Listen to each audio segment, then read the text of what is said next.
Neste vídeo, nós veremos um algoritmo diferente, é um algoritmo de ordenação por radical, que, ao invés de fazer comparações entre os elementos a serem ordenados, ele decompõe uma chave, digamos, se ela for composta por diversos algarismos, ela olha algarismo por algarismo para conseguir, através disso, ordenar o vetor. Os algoritmos de ordenação por seleção, intercalação e partição, eles pertencem à classe de algoritmos de ordenação por comparações. São algoritmos genéricos. Mas, em alguns casos, a gente pode tirar proveito da forma de organização da chave de comparação para conseguir obter essa ordenação. E nós veremos aqui agora um algoritmo que pertence a essa última classe, que pode ser usado quando as chaves são compostas por um número fixo de algarismos. E vamos aproveitar para aprender um pouco sobre a história da computação. Bom, esse aqui, gente, é um cartão perfurado. Bom, era assim que a gente entrava, eu peguei essa época, confesso. Bom, a gente fazia um programa perfurando. Isso aqui eu vou pôr um link lá para um vídeo que ensina como utilizar uma perfuradora de cartões. Então, você tinha uma máquina que ficava perfurando esses cartões, e esses cartões eram lidos. Então, aqui você vê que esse aqui é um cartão de exemplo, tá bom? Você tem aqui os algarismos, aqui você tem as letras, esse código aqui é o código EBCDIC, que era um código utilizado pela IBM na época, antes de uma vitória final do código ASCII. Bom, mas, enfim, é isso, tá bom? Ou seja, você tem aqui um cartão, ele tem uns buracos, são as perfurações, tá bom? E essas perfurações, elas permitem a leitura através de contato elétrico, tá certo? Você tem uma haste metálica aqui, uma haste com corrente nela, e tem debaixo um outro receptor. Enquanto está passando o cartão, isso aqui está isolado. Na hora que passa no buraco, você se faz o contato e aí você consegue ler o que está no cartão. Bom, para a gente ordenar, às vezes você tinha massas enormes assim de cartões, com dados de funcionários, coisa, o que fosse, tá bom? E que você queria ordenar por uma chave. Bom, vamos supor que agora que essa nossa chave fosse numérica.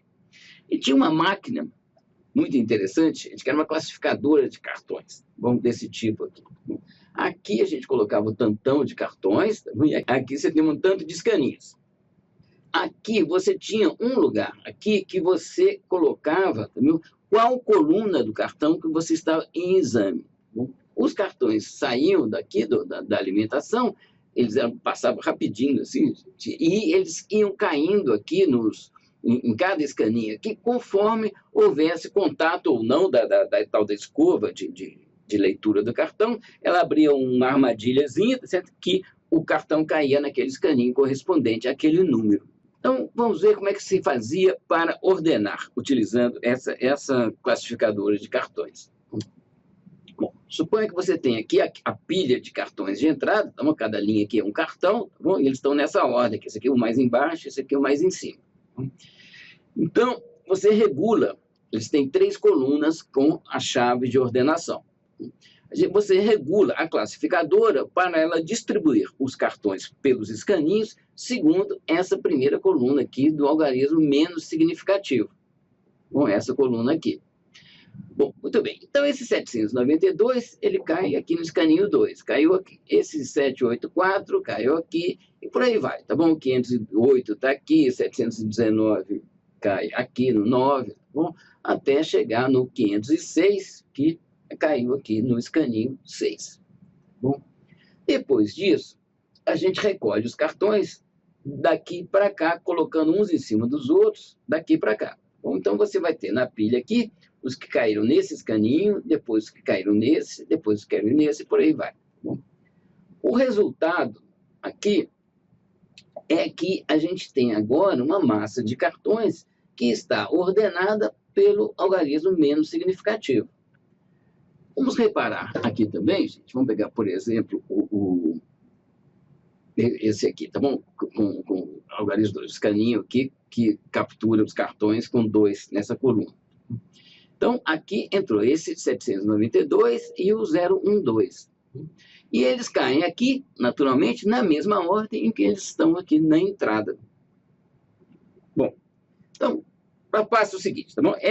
Bom, aqui, voltando aqui um pouco, gente. Então, essa massa de cartões aqui, a gente coloca outra vez na entrada, mas a gente regula agora para que a classificação seja feita por essa coluna aqui. Bom, então, agora, aqui o 719 vai cair aqui no escaninho 1, tá bom? Caiu aqui. Tá bom? O 529 no escaninho 2 e por aí vai. Depois disso, o que a gente faz? A gente recolhe também nessa ordem aqui. Repare, gente, essa ordem aqui já respeitava a ordem do algarismo menos significativo. A ordem que está aqui representa a ordem do segundo algarismo menos significativo. E dentro de cada escaninho, eles já estão ordenados pelo algarismo menos significativo. Então, aqui, ó, quando a gente faz o recolhimento daquele jeito, pega esse, depois esse, por aqui, dessa forma aqui, nós vamos ter aqui uma massa de cartões que estará ordenada pelos dois últimos algarismos. Tá bom? Pelos dois algarismos menos significativos. Depois, a mesma coisa, nós pegamos essa massa aqui, tá bom? Colocamos outra vez na entrada da classificadora e regulamos para que ela faça a distribuição pelos escaninhos por essa coluna aqui, tá bom? Pelo terceiro algarismo menos significativo. Fazemos a mesma coisa e, finalmente, a gente obtém aqui a massa de cartões totalmente ordenada. Bom, você pode pensar, mas essa coisa só serve para cartão? Não, é possível fazer isso. O Scilab não é muito bom como linguagem para fazer esse tipo de ordenação, mas essa ordenação você pode programar e fazer isso utilizando algumas estruturas de dados para os quais o Scilab não é muito bom, não. De qualquer forma, fica aqui o ensinamento do algoritmo. E uma coisa importante aqui é a complexidade dessa ordenação. Porque você vai passar os cartões, a complexidade é cada passagem ali, tá bom? Então, você vai passar os seus cartões, cada passagem você passa os N cartões. Bom, e quantas passagens você tem? K, se K for o número de algarismos na sua chave. Bom, então, nós temos aqui o T de N é O de K vezes N. Vocês reparem que os dois melhores que a gente viu, no melhor caso, eles são N log de N. E esse daqui, se K for pequeno, ele acaba sendo O de N. Ou seja, é um algoritmo que é bem superior desse ponto de vista. Porque, eu vou colocar aqui, porque horas que você não consegue aplicar isso daqui. Bom, porque os algoritmos, para ordenar, gente, você pode ter critérios simples, como a ordem entre dois valores numéricos. Se os números não tiverem muitos algarismos, a ordenação por radical funciona perfeitamente e melhor do que os outros que a gente viu até agora. Bom? Mas você pode ter casos, como esse daqui, que alguns entre vocês já terão reconhecido, que a comparação entre dois registros ela é mais complicada.